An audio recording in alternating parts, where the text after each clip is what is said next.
அஸ்ஸலாமு அலைக்கும் வரஹ்மத்துல்லாஹி வபரக்காத்துஹு. ஹஜ் கடமையை நிறைவேற்றும் வகைகள்.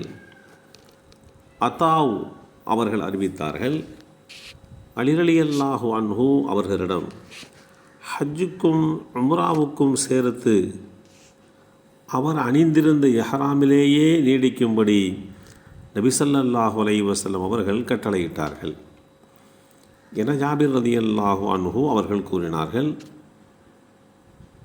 இது தொடர்பாக, இது உங்களுக்கு மட்டுமா அல்லது அனைவருக்கும் பொதுவானதா என கேட்கப்பட்ட போது, அனைவருக்கும் பொதுவானதே என்று நபி ஸல்லல்லாஹு அலைஹி வஸல்லம் பதிலளித்த அந்த செய்தியையும் கூறினார்கள். இந்த செய்தி ஸஹீஹுல் புகாரியிலே 1557 என்ற எண்ணிலே பதிவு செய்யப்பட்டிருக்கிறது.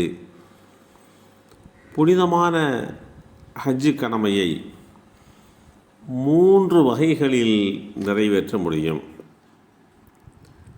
இஃப்ராத் என்றும், தமத்து என்றும், கிரான் என்கின்ற வகையிலேயும் நிறைவேற்றலாம்.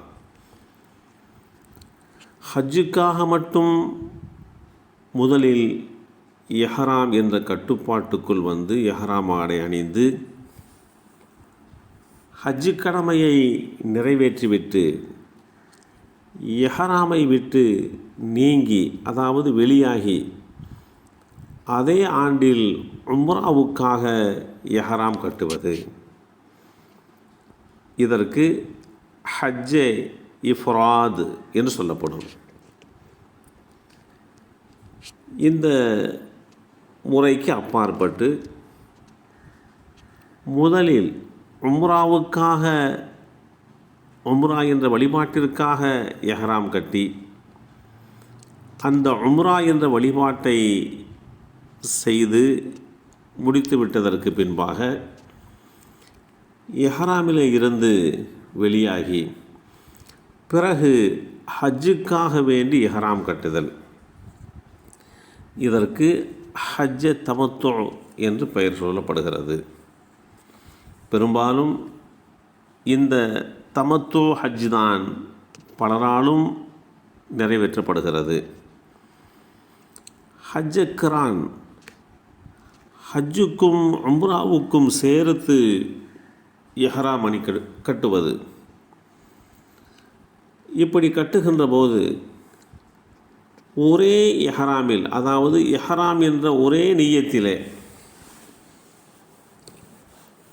ஹஜ்ஜுக்கும் உம்ராவுக்கும் சேர்த்து அந்த கடமைகளை ஆற்றுவதற்கு ஹஜ்ஜ கிரான் என்று சொல்லப்படும். இது கடைபிடிப்பதற்கு கொஞ்சம் கடினமான ஒன்று. இந்த முறை இஹ்ராம் அணிந்து இந்த ஹஜ்ஜையும் உம்ரா என்ற வழிபாட்டையும் நிறைவேற்றுகின்றவர்களுக்கு கிரான் என்ற ஹஜ்ஜை நிறைவேற்றியவர்கள் என்று பொருள் கொள்ளப்படுகிறது.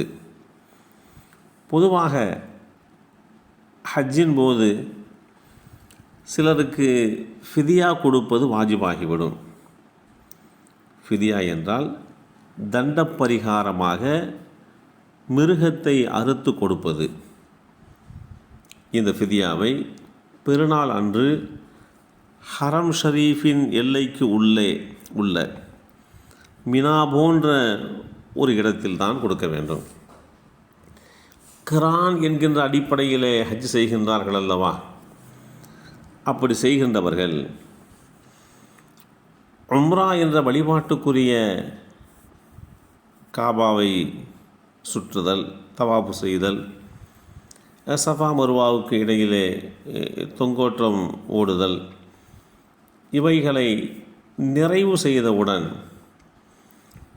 முடி களையாமல், முடி வெட்டி கொள்ளாமல், இஹ்ராமோடு இருந்து ஹஜ் செய்த பிறகுதான் அவர்கள் முடிவெட்டி கொள்ள வேண்டும் என்கின்ற இந்த விஷயங்களையும் நாம் கிரான் முறையிலே ஹஜ் செய்கின்ற போது தெளிவாக கவனித்து கொள்ள வேண்டும்.